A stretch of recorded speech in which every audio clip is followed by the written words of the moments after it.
Do I see an evolution in the freedom of mankind? I hope so.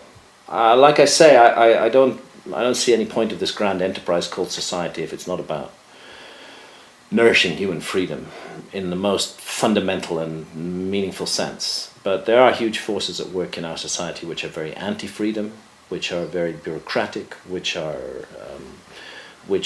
seem to believe that individual adults cannot take responsibility for their own actions, which seem to feel that the state needs to stick its dirty little fingers in every aspect of our lives. Unfortunately, there are huge numbers of people who feel that way.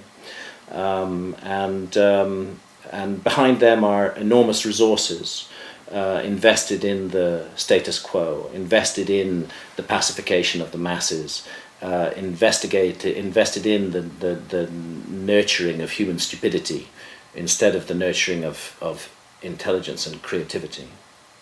So I'm not totally confident that we actually are going to go forward to a new era of human freedom.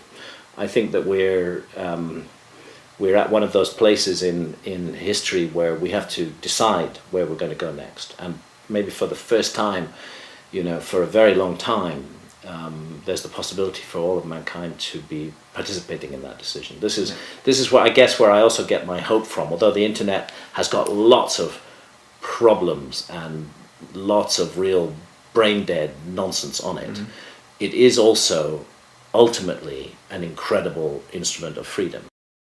What we're seeing today, it's just beginning, and interestingly, it's really begun in the Arab world rather than in the West.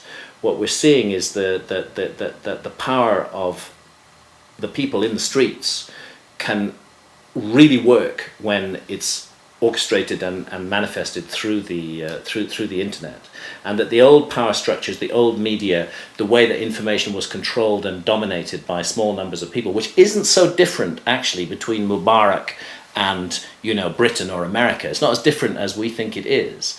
That old way of controlling information really can't go on any longer. It can't survive. It can't thrive because we have this vast, extraordinary network in which all our voices can be heard. So I'm hopeful that we will actually bypass the state more and more and start to operate directly as individuals. And if we're talking democracy, then we're putting real democratic principles to work, in doing that. So I'm optimistic, but not by any means overconfident that we are looking forward to an era of increased human freedom. Anything is possible, frankly, at this time.